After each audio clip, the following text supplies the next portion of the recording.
Day your tape when you toss the tape over. Won't go on flex. Can't handle me flowing. Yeah. What is that? A blunt or a cigar? A blunt. A word. What up? I thought you had a Cubano going or something. Nah, I mean it's a Cubano. It's my steez though. What up, man? That's dope. What's How cracking? you doing? Episode 98 of the Carrying the Culture Show. My brother Apathy, Connecticut in the motherfucking building. Yo, how you doing? Yes, sir. How you doing, man? Yo, you're one of my favorite humans, bro. Bottom line. Yo, I appreciate you because I know you don't just say shit, yo. Like you don't just say shit just to say it, yo. Right. And I really, Right. yo, you're a fucking good dude, yo. Look, fucking big up everybody joining. Yo, that's really nice shit to say, man. I'm a happy guy. Of course, brother. Yo, big up Bad Seed in the building right here. Bad Seed, big up everybody joining in. We got our friend Apathy rocking out with us. We're gonna get into a bunch of shit, man. Connecticut legend. We've been trying to have this second build for a minute. Real quick, ground rules. If you guys got any questions for App, please use the questions feature below. I can pull them up and we can all see them. Try to keep them related to maybe, you know, if we're talking about something on what we're discussing, that would help the conversation. So we're gonna jump right into it, man. First of all, thanks for rocking with us and jumping on again. I want to get this. I won't say get out of the way. I wanted to discuss this. This is overdue for me, yo. Like our good friend, your brother, Blackistan, passed away earlier this year, and Right. I don't know. I wanted to give him his flowers as a human, but I mean as an MC, but also as a human. So maybe you could just share a little bit, man, about that. You know what I'm saying? He's one of the dopest MCs I've heard, but he was just a solid fucking dude. So It's still hard for me to talk about it. Like, to be real, I'm not even gonna lie with you. I believe you. It's one of the hardest ones that has ever hit me because he wasn't a normal human being. Like, I have the toughest time explaining that to people and really meaning it. Like, Blackistan, did you see the joint I got too? Oh yeah, I saw that. I saw you. Yeah, Black wasn't just a friendly person. Black was a saint. Black was as close to a saint that I've ever met. Because Black had all of these different groups of friends. And you always felt like he was your most special friend, no matter who you were. And like whether it's the car dealership he worked at, all those people viewed him as their brother. And you know how like when you got a friend in your circle, you feel like that's your person. Like other people don't know them as well. Right. Blackistan had hundreds and hundreds of people who all thought they were his guy. You know what I'm saying? Like me and him were brothers. We were close. We went everywhere together. We did shows together. We had all of our bazillions of inside jokes and we were family. But I knew that he had energy with so many people. He touched so many people. And this is the truth, right? I've seen people pass. I've never seen somebody so universally loved and liked as this guy, you know? And it was just tough, man. Like, even at the funeral, I couldn't even go in, like, for a minute. I was almost throwing up in the parking lot. And, you know, it took me, I had to sit out in the hallway. And, you know, I've dealt with death before, but it wasn't like this. Because he was just, it doesn't seem real, you know? So, and he was one of the greatest guys ever. And no matter who it was, no matter who knew him, everybody loved him. His energy was infectious. And here, let me tell you the funny thing too, right? Because a lot of people, unless you were around Black, and you were around Black multiple times, many a times, unless you were around him, you didn't know how funny he was because he would stop when he got on camera. You know what I'm saying? Like, he'd be hilarious. He'd be cracking these jokes. He'd be like, yo, da-da-da-da-da, making hip-hop sound effects, making you laugh so hard. Then somebody puts a camera on. He's like, yeah, yo, y'all know what it is. Demigods, army of the pharaohs. And I'm like, yo, keep being funny, bro. People got to see how hilarious you are. It was so hilarious. Unless you were around him, it was like clockwork. You turn the camera on and it'll be like, zoom. Like, he just stopped. So people have no idea. He was the funniest fucking person I have ever met in my entire life. It was like hilarious. Like, I mean, this, like, because a lot of shit that he would say, like, I'd be like, what the fuck did you just say? Like, it was just like, right, yeah. You know what I'm saying? Right. and it was funny because he was like a walking, talking. Yo, shout out to Heroin, shout out to Chatty-O in the building. He was a walking, talking hip hop dictionary. He was like Eddie Murphy mixed with Doolio. Shout out to Doolio, love you, Big bro. up Doolio. Black was like Eddie Murphy mixed with dude from Police Academy who would make the sound effects. Because Blackistan would come in the building and be like, as we continue on, Lord of mercy, rewind, sound like da-da-da-da-da. And you just felt like a walking, talking boombox walked in the room. You know what I'm saying? He would do the Wu-Tang skits. He'd be like, hey, yo, God, who stole my killer tape? And you just be laughing. He was just hilarious, man. It's so hard to explain him. And it's fucked up because, like, you know, I still, like, every other day, I get to the point where I get super emo and depressed that he's gone forever, right. You know? Like, it fucks me up, chokes me up right now saying it.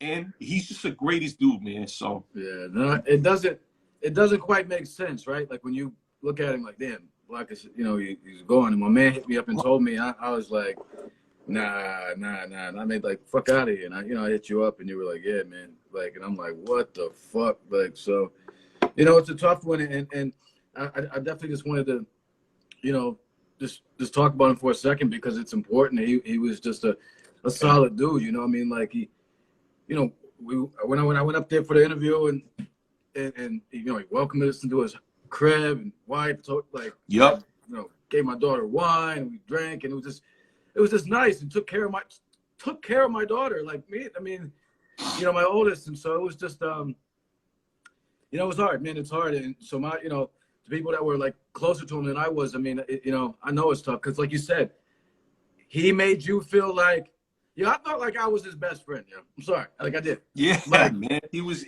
unbelievable, bro. You know what I mean? So, you know, rest in peace to Blackistan, and we love you and your music. We got a diesel catalog. We miss you. We're gonna keep it going. Keep that legacy alive, man. And, you know, one thing I want to say though that's funny that I tried to convey this before. So I know him. I know him so well. I know what he sounds like.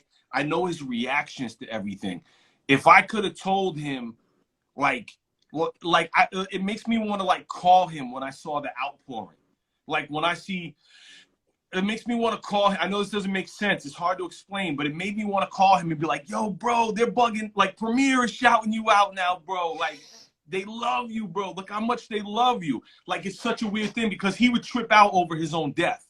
He'd be like, yo, oh, my God, I can't believe this, bro. Look at this is crazy. I know how he would trip out. I know how he would have felt. You know what I'm saying? So it's such a strange thing that how much he would have been appreciative and bugged out with how much love he got. And I don't think he really got it. Right. And him passing also made me realize, because, you know, I think a lot of people get to that point where, you know, I almost died in 2012 because of pancreatitis.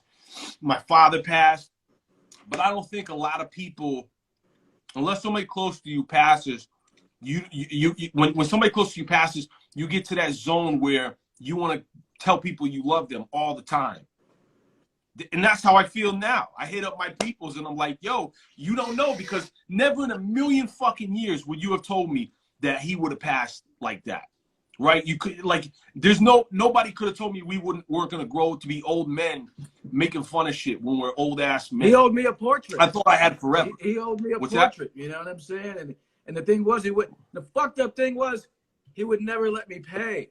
So he would always be like, I got you. And so, you know, I never got the shit, but he'd be like, I got you. You're not paying for this shit. You know what I'm saying? So, right. Black, you owe me my shit, man.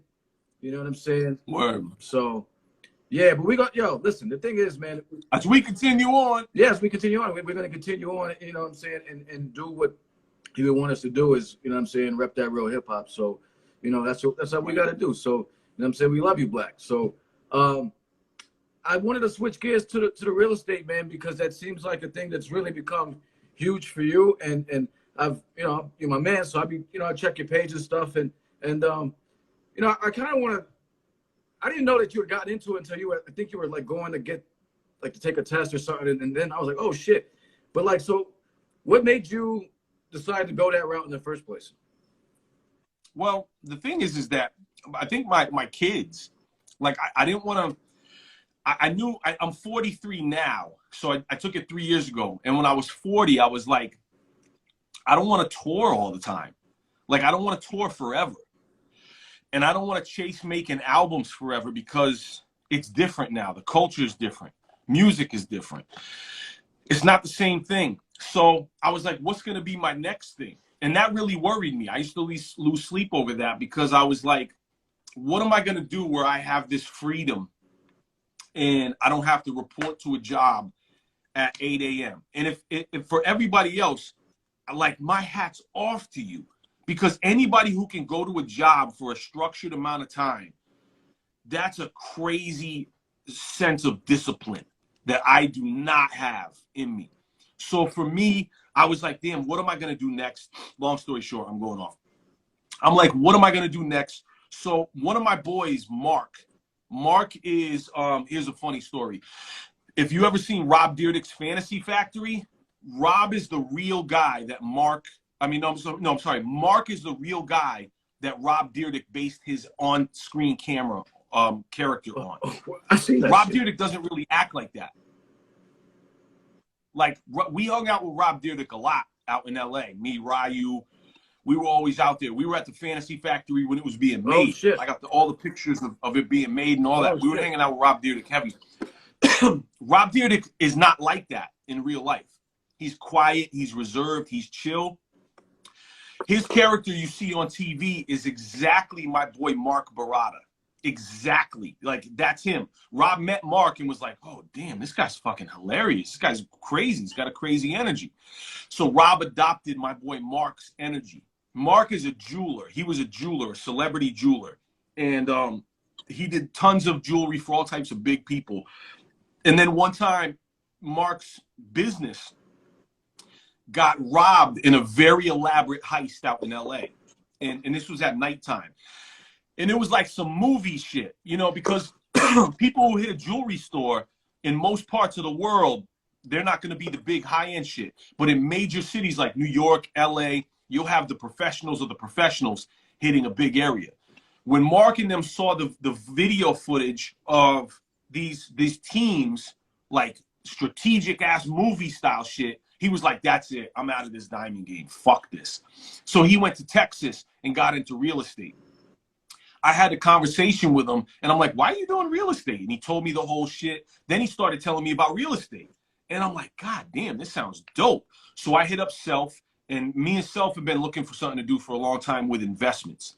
So I told Self, listen, I'm tired. I grew up poor. I grew up to a poor family. We didn't have money. I didn't have any economic or any financial literacy. I was never taught anything. I was never taught how to balance a checkbook. I was never taught about credit. I was never taught about doing taxes. None of these things. All this shit, I just lived like a fucking hooligan forever. So I told Self, we need to make a transition. We need to do something. We need to figure out what we're going to invest our money in, because we'll go on tour, make these big piles of cash, and then slowly whittle away at it, and then have to go back out on tour, make another big pile of cash. Fuck this. So I decided I'm going to get into real estate. And I fell in love with it, man. I absolutely fell in love with the real estate industry. So, but the thing about the real estate industry, it's like the hip hop industry. That's what I wanted to talk to you on. So you did a video on that. Bro, there's so many parallels with the hip hop industry and the real estate industry. It's fucking unreal. First of all right, in the hip hop realm, most artists suck shit, right? Real estate industry, most realtors suck fucking ass. They're trash. They're lazy. They're not adept with their contracts. They're greedy. There's so many realtors who suck. They try to talk to you like a script all the time. Hip hop, same shit. They suck. They don't know how to fucking market themselves. They don't keep it real. They're greedy, all that shit. So the parallels were unbelievable. Like, constantly, I'm telling my business partners, I'm like, yo, this is just like the music industry. Just, there's a million different things. So I get into this real estate industry, and I'm like, God damn, man, I could fucking make a sonic boom here. I could help people out. I could really have their best interest at heart, be the people's champ, and also do marketing and branding like I've never done, and hit the real estate industry the same way that I hit the fucking music industry. You know what I mean? it's a wide open lane. 99% of agents are garbage. They're just shit. There's a lot of dope agents who I met though, and I love them and I hold them dear to my heart as soon as I meet them. And they could tell right away. You could always tell. Shout out my brother David Morrell, who I partnered up with. We did Greater Property Group. There's agents here, you know, who I'm cool with. It's just like the same thing in the real estate industry. You know what I'm saying? I start fucking with Pharaoh Mach. Shout out to my boy Corby, who's right here. He's one of the realtors right there. Shout out James Corby. Big up yourself, bro. He's one of the real ones, man. And there's very few agents, just like with hip hop artists, who are on some real shit.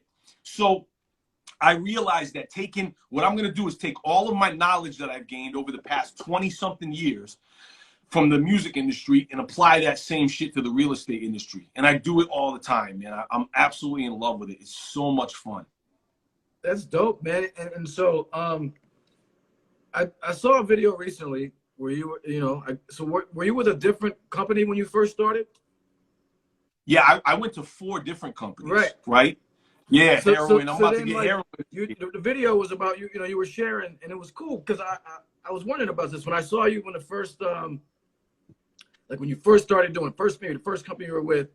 You know, you had the suit on, and it was like Chad Bromley. You know, and yeah, right. And then recently, you know, I guess, you know, like you said, you're doing something with a Greater Property. So, you know, you were sharing like you're now doing it a little bit differently where you're trying to be yourself. Explain that because when I was looking at you in the suit, I'm like, oh, word, that's dope.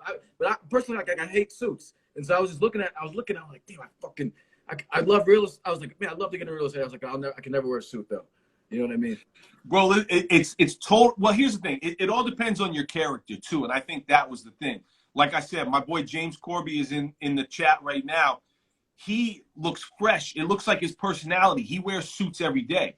The point of my video was that's not authentic to me. I can't do it. And because I started talking like the way that I talk right now, and which is how I've always been. And changing it to like, hey, how's it going? Hey, Sharon, how are you? Yeah, I'm Chad. That's great. Oh, fantastic. I can definitely help you out. And after a while, I'm like, what the fuck am I doing? And I'm like, God damn it. I'm putting on these suits and I'm fucking combing I don't mind, you know, combing up my hair or some shit like that. But I was to the point where I was like a caricature of myself. And I'm like, then the dope part, starting to hit me, right? Not only do people not give a fuck, but when I started getting comfortable with my clients and I, you know, quote, metaphorically let my hair down a little bit and fucking started showing up with the hats on and my tattoos out, and I started just being brutally honest with them, they resonated with that the hardest because it was me being real at that time. There you go. Me being totally real. There you go. So they trusted me more, right? So then I was just like, well, fuck, this is the route that I got to go. And then, you know, I had wise words from a lot of mentors, and a lot of my mentors were like, hey, listen, not everybody is going to be for you. You don't have to fucking, you know, suck dick to get a client. You know what I'm saying? Like, you don't have to be desperate. You don't have to be desperate. Not everybody is going to be for you. If somebody's like, yeah, you know what? I'm going to find another agent. Good. Bye.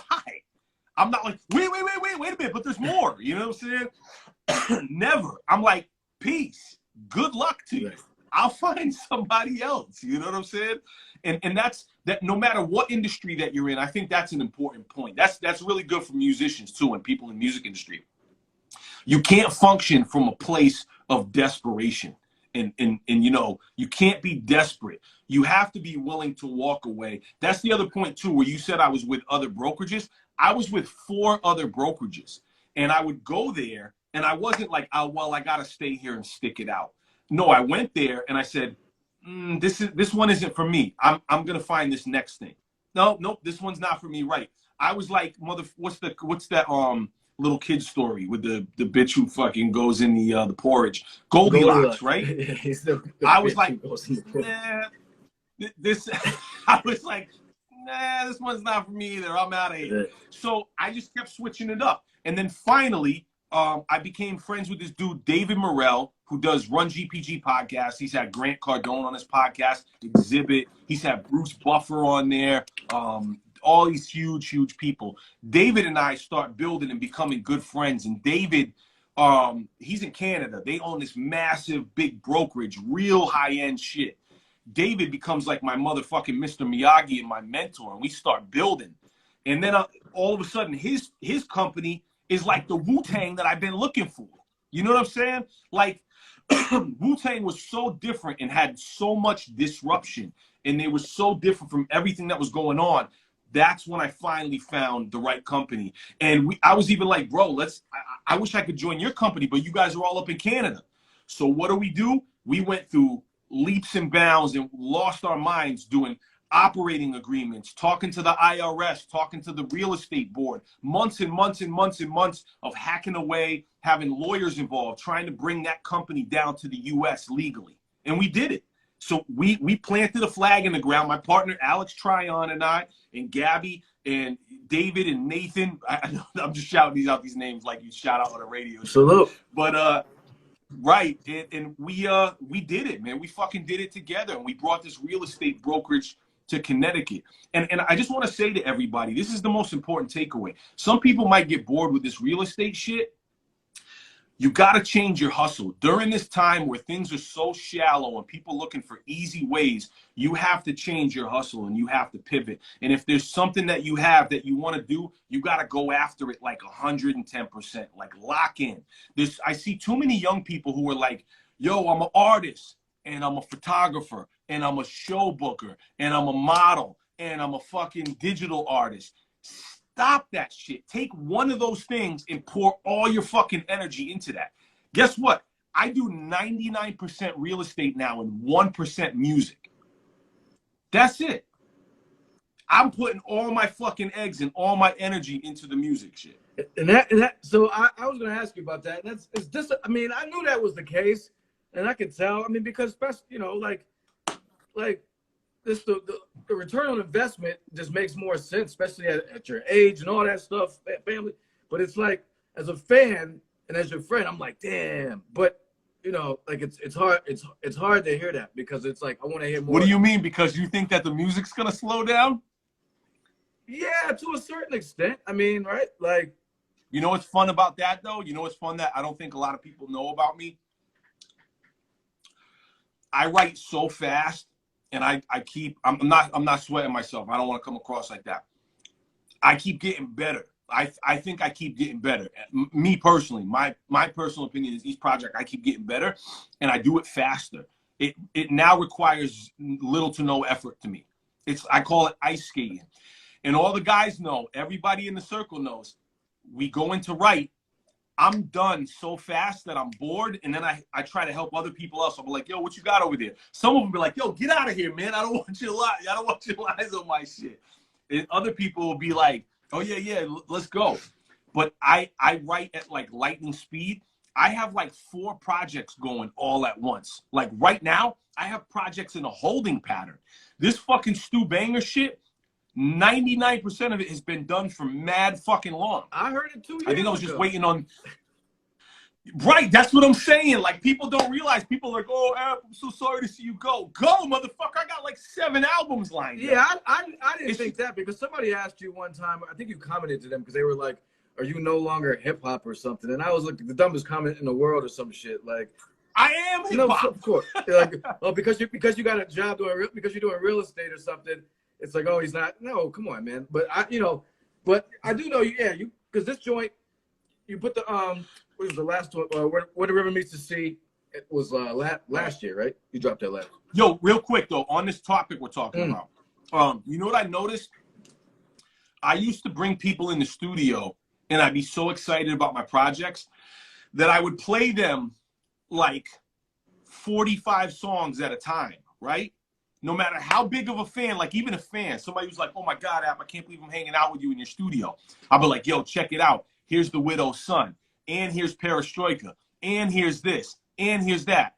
At first, they're like, oh, that's dope. Then after a while, they're like this. They're like on their phone. They're like, the human mind can't take that much shit. So I realized I got to slow down my production rate anyway.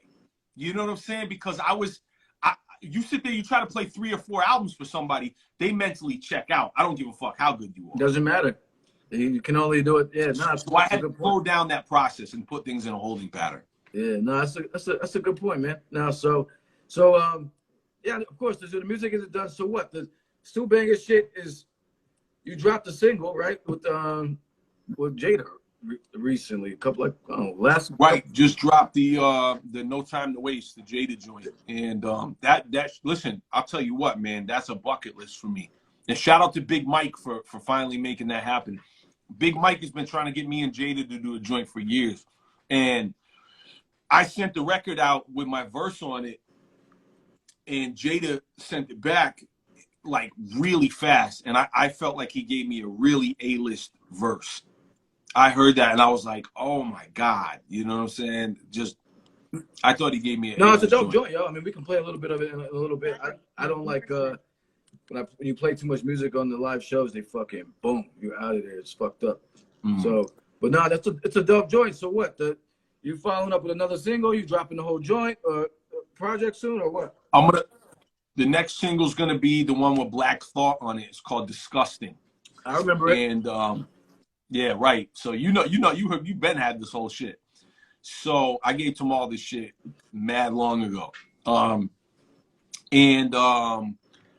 Then I'm gonna drop the One Man Army joint right when the album drops with the fucking I don't even want to say it yet, but yeah. All right. Yeah. The One Man Army joint is coming out when the album drops. All right. So no, we'll be on the lookout, yo. So anything? What's the deal with like demigods in general, AOTP, like anything, or everybody just kind of just doing their own things a little bit, or what's the deal? We came together for the Blackistan, tribute. We wanted to do that, and we just realized that all the black verses that we had got used for everything, and we just wanted to pay tribute. And the one thing that we all agreed on too is we didn't want to be sappy, and we didn't want, because he wouldn't have wanted that, man. We didn't want to like make it emotional. He wouldn't have liked that. Knowing him, we did exactly what he would have wanted the most. He would have wanted some hard shit.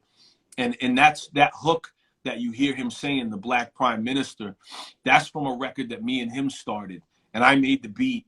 And we just never finished it because the beat was like whatever, but we had that hook just sitting there.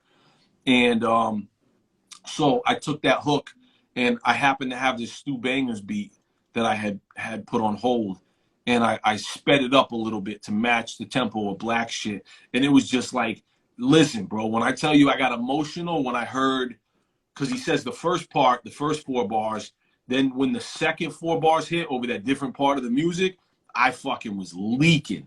And it took me a minute to write. It took me a minute to do it.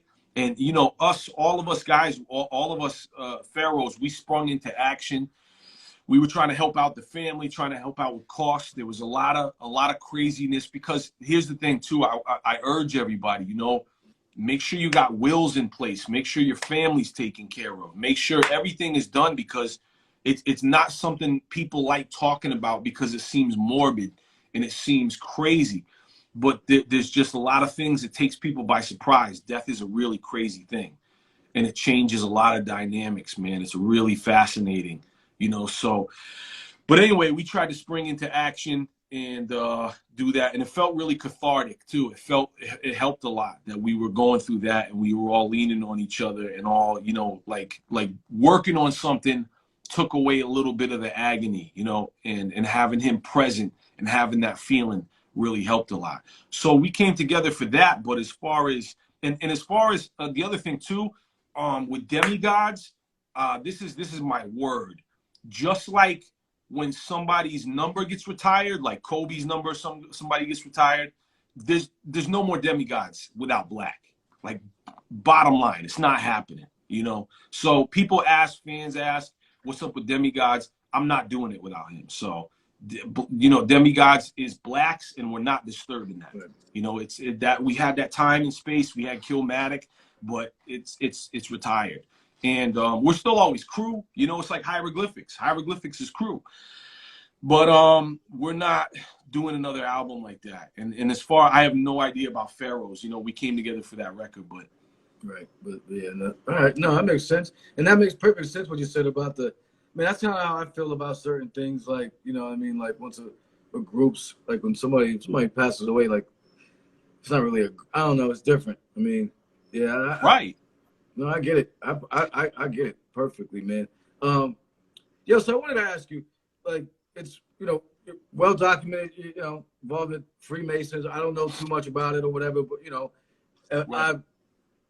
It's just interesting when I read comments from people discussing your involvement, and it's like, I mean, there's different talky stuff. So I guess just for me, being ignorant, just if you could just share with me, like, just why do people bug out? I guess what's the corny, because I mean the people that seem like they're bugging out, like I look at them like, hey, what's your problem? You know what I mean? So what's the deal as far as? See, it's tough because, and I'm gonna give the most. I'll tell you what. Here, if you're here in this room right now, if you're watching this, you're in the best place ever, because I'm about to be the most honest I've ever been about this, and brutally outcoming. So, I mean, run and tell a friend or whatever to tune in, because this is it. So, Freemasonry, I grew up and I say grew up because I was a teenager. I was 13 when I started this, right? You got all these people talking all this shit about how they know fucking the cabal and fucking the Jasons and the Masons and all these different things, and come to find out that they started learning this shit on YouTube. Motherfucker, I've been doing this shit since '93, right? I bought Behold the Pale Horse in the bookstore in Walden Books, and me and Open Mike gave a fake name so we wouldn't be put on a government blacklist. When I was a part of Zulu Nation, I would build with dudes like TC Islam and Alien Nation and all these different groups. And we would build with the 5%er dudes and the Holy Tab guys. So I had always been about esoteric sciences, the Gnostics, the mystery schools, and conspiracy theories, heavy conspiracy theories, especially, like I said, after Behold the Pale Horse with William Cooper. And so for a long time, I just thought of Freemasonry in a one-dimensional aspect. And then I started to meet Masons. And I have always been of the mindset that I know nothing. If you present information to me, I'm going to change my mind. I'm not just a knucklehead who's like, no, because I read it in a book by Bill Cooper. Well, guess what? I didn't personally know Bill Cooper, and I didn't see the shit that Bill Cooper did. So what Bill Cooper can do is Bill Cooper can tell me a story. I'll take that information and I'll keep it in the back of my head, and I'll use that as a grown man to assess life from that point on, right? I'm not just going to take what another person tells me and jump out the window with it and format. And as a matter of fact, I'm still always up. And I haven't even gotten to the good part yet, by the way. I'm just setting this whole thing up. I am still of the mindset that I can have my mind changed at any point in time. And people used to view that as a soft or a weak thing. But you have to be malleable. If you're presented new information and you don't change, that's ignorant. Facts. Like, bottom line, straight up. So I went from a time period of being like, fuck the Masons, that's Illuminati, that's this and that's that, to being presented new information, to realizing that's not all of what that is. And it's not one-dimensional. And it's not a simple story. And there's a million details and a million things that change it and change. There's 8 million Masons in the world, Freemasons. And the one thing that I learned about Freemasonry is everybody joins for a different reason. So that automatically alters the idea that becoming a Mason makes you some demonic evil person. Now, here's the crazy part. Here's what I still firmly believe. I absolutely will go on record as saying that I totally think that there are Freemasons out of the 8 million who are super nefarious and have their fingers on the button of some really insane high-level shit in this world. Will I ever be a part of it? Absolutely not. Will I ever be invited to that table? Absolutely not. I probably don't have the right bloodlines or whatever it is to even be brought up in that conversation, right? And I don't make enough money for those groups for them to give a fuck about me, and I don't have enough public influence for them to give a fuck about me to move anything, because I don't move any lines. Sure, I may influence a couple thousand people to go do a couple more YouTube searches, realistically, but that's about it. I'm not like out here like Jay-Z influencing popular culture. Right. So I'll never be in those circles. So it's so funny. One of the things that people used to say as a dig to me is, oh, you're a low-level Mason. I don't give a fuck. Like, first of all, that shows that they don't know anything about the degrees of Freemasonry, first of all. But that's neither here nor there.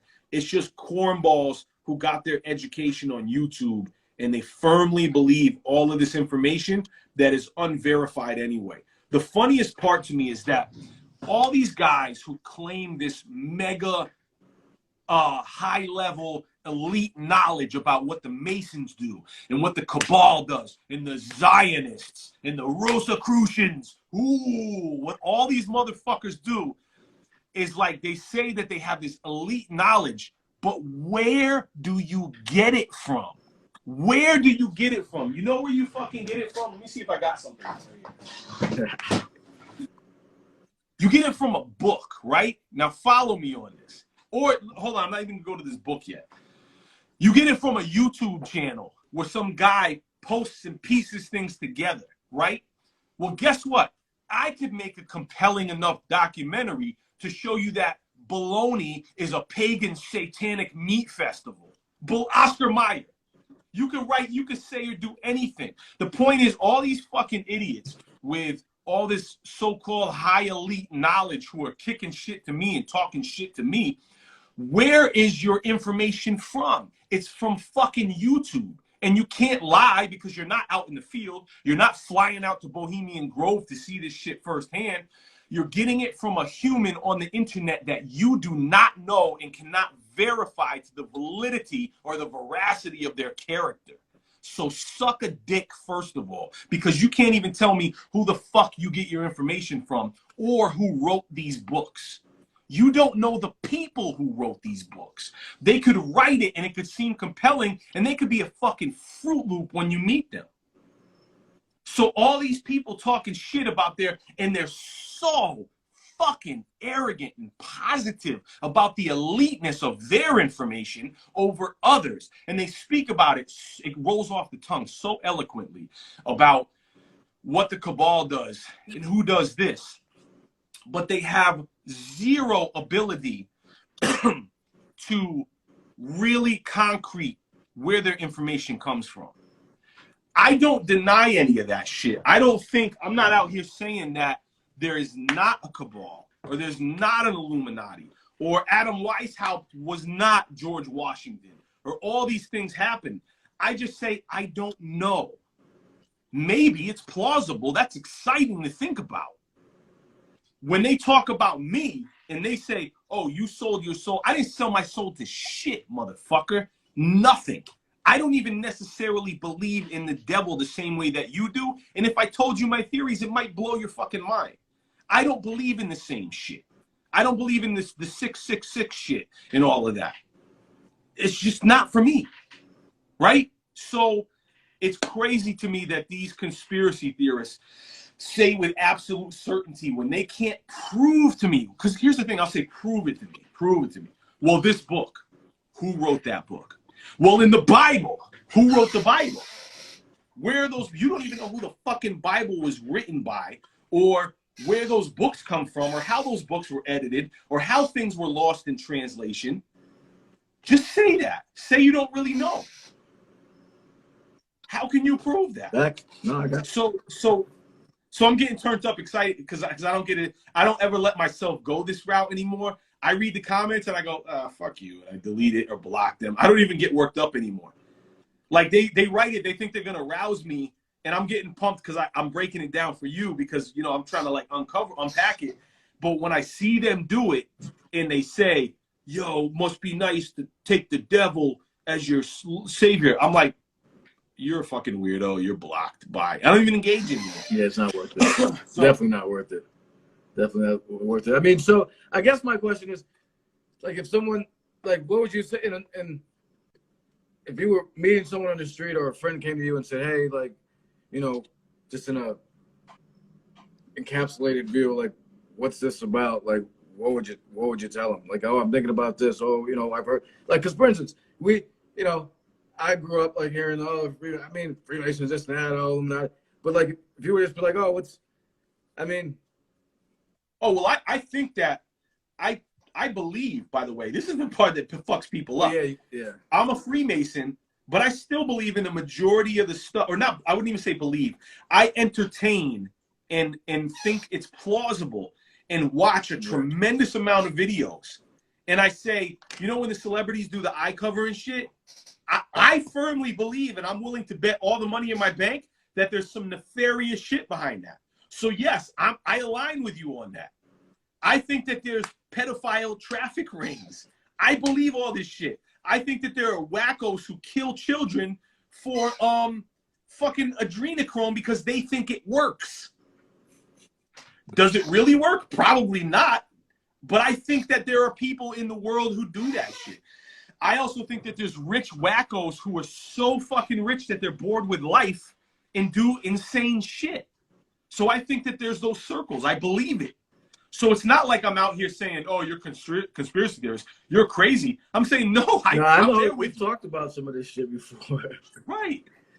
Yeah. No, I hear you. I mean, like, and I appreciate you just, you know, being candid about it. I mean, it's you know, like, nothing's ever really what it seems, just based on some memes and tomorrow we'll probably die never knowing the truth. We'll probably never know the truth. More than likely. I agree with that. Yeah, I agree with that. Yeah, I certainly agree with that. Hey, one quick question I had for you. Man, it's fucking 45 minutes. You've talked about your father a lot, man. Like the importance of him. Yeah. Right. Rhymed about him and stuff like that. Where the room used to see joint, like shit. So like, just share a little bit, man, about, because you know, a lot of cats. Yo, are you trying to get me to cry tonight? Are you trying to get like, yo, let's talk about Black. Let's talk about your pop. All right, I'm sorry.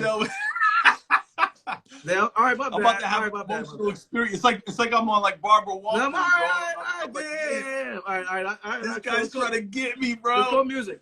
No, I'll tell you about my dad. So dead ass. So yo, what up, GQ? So you make me feel bad now. So my dad, and I'm telling you this honestly, my dad was the white version of Furious Styles from Boys in the Hood. My dad was the deepest, coolest, nicest, fucking dope, solid human being who would always get me to think. The reason why I think the way I do, and my father was always like, don't take my word for it. Go do your own research. Come to your own conclusions. Don't even just take what I say. Take the ideas of what I say and research. Check it out. Do your own due diligence. So my father was always my father was the best, man. He was such a dope dude. He put me on to so much shit.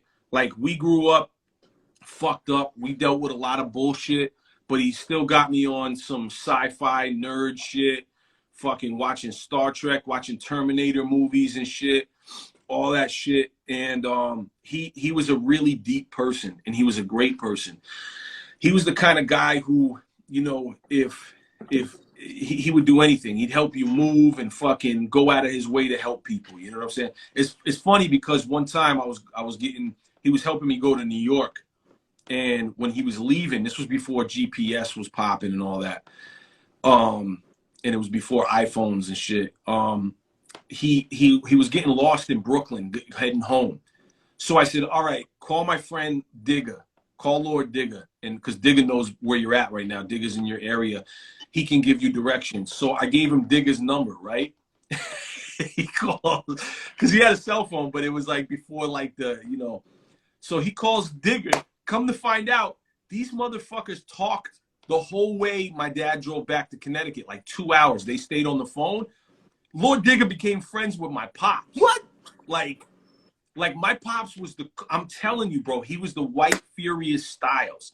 My dad was like Preem respected my dad. Preem, I was in the hospital. If Preem wasn't traveling, Preem called my family and talked to people to figure out what the deal is with my dad's funeral. Him and Panchi were going to go to my dad's funeral, but they were traveling at the time. And so my dad was the dopest guy, man. He was unbelievable. He was an incredible artist.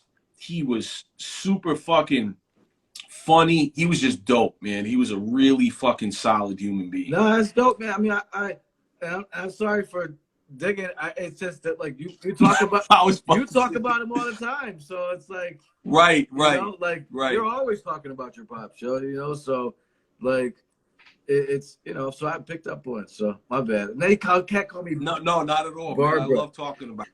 The more that I can talk, I was just busting your balls because I'm like, God damn, I'm gonna fucking start leaking tonight. Yeah. Yo, do you? All right, we got 10 minutes, and I got another show right after this, number 3. Yo, but as far as the music goes, are you paying attention to music these days? Like, or not even, huh? See, nah. Like, there's a couple things. I think the last thing that I checked for that I really liked was Pusha T's project, and I like me and Pharoah Monch. We call we're like each other's hip hop support network. Like, we'll send each other shit and then we'll unpack it and discuss it. And more times than not, and as a lot of the projects, we talk about what we don't like about it. And that's not to be negative. We're just mentally trying to navigate and figure out why we're acting like old men and why things aren't hitting us. And but the Pusha T project, I really enjoyed the Pusha T project. There's a couple things, man. I like the Black Thought with the No Gold Teeth. I like that record. There's a few things I like, but just it's tough for me to get things that have replay value for me. You know what I mean? So what are you? What are you listening to in general? Whether it's from anything. I mean, like, well, if I grabbed your phone or whatever, like, just what would you do? I'm gonna send it. You got Spotify? Yeah. I just made this playlist called Crack Era Tape, and it's all it's all 80s, like Let's Hear It for the Boy, and I Wonder If I Take You Home, and it's all these it's and it's funny because Preem and I sent Preem and I said, yo, what am I missing on this? And Preem sent me some joints that I was missing. And, you know, I've been sharing it with my friends, so I've been listening. And I'm gonna send it to you. There's a lot of joints. I Wonder If I Take You Home. I mean, I love fucking. That's Lisa joint, right? Yeah, of course. Glamorous Life, Sheena Easton and shit. Come on, man. That's fire shit, man. I just posted some like expose and shit, the freestyle, all that shit. Cover girls, what? Fucking. I hit up Panchi and Preem, and I told them, I said, yo, y'all gotta help me contribute to this. So we've been piecing that shit together. And then also too, my favorite group, and it's because I'm on some New England shit, is I love Vampire Weekend. That's my favorite shit ever. Vampire, what's that? What's Vampire Weekend? I guess people consider them like a kind of like a, I don't know what the fuck it is. It's like a poppy alt rock group. Oh, right. But here's what I like about them. They're like, if you took Paul Simon and Peter Gabriel and motherfucking all of that shit and updated it. That's what they're like. They even got a song called Step to My Girl, and it's a flip. They flip the Souls of Mischief. Word. Every time I see you in the world, you always step to my girl. They flip that. They sing it, and it's a sung version. So they're hip hop heads. He used to be an MC, but they make like really chill, vibey, fly shit now, you know? And I fuck with it heavy because I'll tell you what, man. And 90s hip hop. I'm just the biggest nonstop nerd for 90s hip hop. Oh yeah, you be nerding out on some shit like fucking like the intricate shit. I love that shit though because there was a lot of, and that's how dope the 90s. Late 80s, you know, really for me starting 88, 87, like that into the 90s. There's so many dope motherfuckers that like didn't. I mean, it was cutthroat as far as the amount of talent. You know, shades of Brooklyn. I mean, just think of like all the shit, right? Like there was a lot of joints, man. A lot of MCs and stuff like that. So, you know, yo. So many groups. We got to get ready to get out of here. I got another show, and it's been 55 minutes already, man. My dude. Yo, I want to say real quick, what up? Thank you, man. I always got love for you. Anybody watching this shit, I don't give a fuck if you're in Nova Scotia or Ireland or Texas. If you need a realtor, I'm your guy. I find all the best realtors because there's so many shithead realtors. I just did a fucking deal with somebody in Wisconsin, and I linked them with a realtor, and I kept my hand on the whole process to make sure it ran smooth. Somebody hit me up and said they need one in Delaware. So whoever that was in the comments, I got realtors in Delaware. I got a network. Yeah, hit me up. Send me a DM. Hit app up. So thank you, my dude. Nova Scotia. We're gonna get this up. Yo, love YouTube, you, brother. And appreciate you Absolutely. as always, man. Big up, my brother. Peace, man. Thank you. Yeah, salute to everybody joining in. We'll get this up on the YouTube channel soon. Apathy, Connecticut all day. Peace, Connecticut. Thank you again, brother. Peace. All right, you know what to do. Salute.